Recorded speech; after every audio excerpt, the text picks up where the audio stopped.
नमस्कार दोस्तों, बहुत बहुत स्वागत है आप सभी का एक बार फिर से। और मैं हूं संदीप पाल।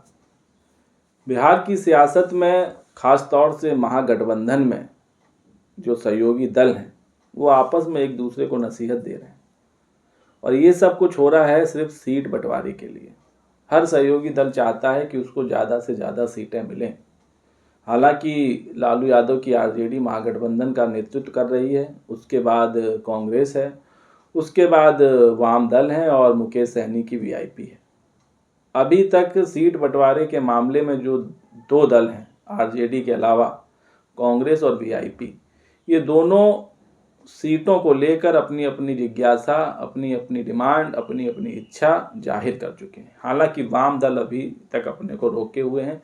उनकी तरफ से सीटों को लेकर कोई इस तरह का बयान नहीं आया है कि हमको इतनी सीटें चाहिए, इतने से कम नहीं चाहिए, इस तरह का कुछ बोला नहीं गया है।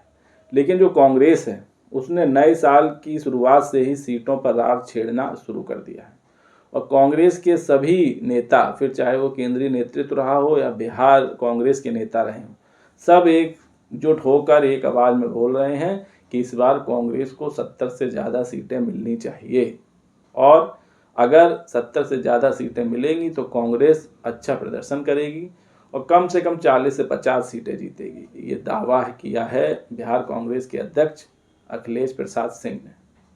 दरअसल जो नए प्रदेश प्रभारी बने हैं कृष्णा अलूवरा, वो बिहार पहुंचे थे तो उनके स्वागत के लिए अखिलेश प्रसाद सिंह भी पहुंचे थे और प्रेस कॉन्फ्रेंस भी हुई।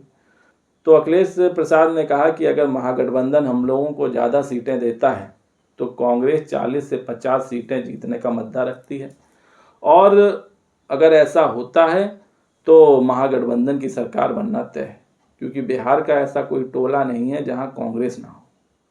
उन्होंने कहा कि 40 से 50 सीटें अगर कांग्रेस जीतती है तो फिर बिहार में महागठबंधन की सरकार बनने से कोई रोक नहीं सकता है। और उनके इस बयान ने एक बार फिर से आरजेडी को मुश्किल में डाल दिया है, क्योंकि साल की शुरुआत से कांग्रेस के नेता ये मांग करते आ रहे हैं कि इस बार कांग्रेस 70 से कम सीटों पर किसी कीमत पर नहीं लड़ेगी। वहीं जो आरजेडी है वो इस बार कांग्रेस को 30 से 40 सीटों से ज़्यादा देने के मूड में नहीं है, जिस तरह का इनका प्रदर्शन रहा है 2019 में।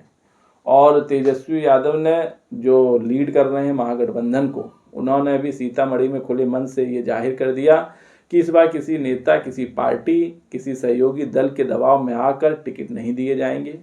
टिकट उसी प्रत्याशी को दिया जाएगा जो जनता के बीच रहता हो और जिसकी जीतने की प्रबल संभावना हो, जो सबको एक साथ लेकर चल सकता हो। तो सीटों को लेकर सिर फटौवल महागठबंधन में शुरू हो गया है। बिहार कांग्रेस के अध्यक्ष अखिलेश प्रसाद ने कहा कि जो पिछली बार का विधानसभा चुनाव हुआ था उसमें जो महागठबंधन था वो एनडीए से 12,000 वोटों से पिछड़ गया था, सिर्फ 12,000। अगर ये 12,000 उसके खाते में जाते तो महागठबंधन की सरकार होती। दरअसल पिछली बार जो चुनाव हुआ था उसमें जो हार जीत थी वो बहुत ही कम अंतर पर कई सीटों पर हार जीत का फैसला हुआ था। कहीं 2,000, कहीं 4,000, कहीं 5,000, कहीं कहीं 1,500 वोटों का अंतर था। तो ये जो 12,000 वोट थे, इनका अहम रोल रहा था, उसी का जिक्र अखिलेश प्रसाद ने किया। उनका कहना था कि अगर 12,000 वोट ये उनको या उनके महागठबंधन को मिलते तो ग्रैंड अलायंस की सरकार बननी तय थी। तो एक बार फिर से कांग्रेस ने दावा ठोका है कि भाई हमको 70 से ज़्यादा सीटें दी जाएं, कम से कम 80 सीटें दी जाएं, तब कांग्रेस अच्छा प्रदर्शन कर पाएगी। वहीं जो एक और सहयोगी हैं महागठबंधन के, मुकेश सहनी की वीआईपी, उसने भी दावा ठोका है। वो भी कह रही है कि वीआईपी कम से कम 40 से 43 सीटों पर लड़ेगी।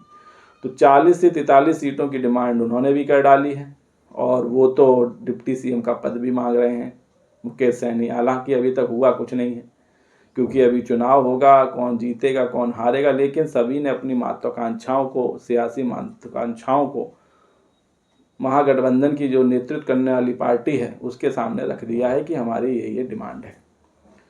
तो सीटों को लेकर महागठबंधन में रार पड़ी हुई है। अब देखना होगा कि जो आरजेडी है, लालू यादव हैं, वो किस तरह सीट बंटवारा करते हैं, क्योंकि भले ही नेतृत्व तेजस्वी यादव कर रहे हो महागठबंधन का, लेकिन सीटों का फैसला किसे को कितनी सीट मिलनी है, किस दल को कितनी सीट मिल रही है इसका फैसला लालू यादव ही करेंगे।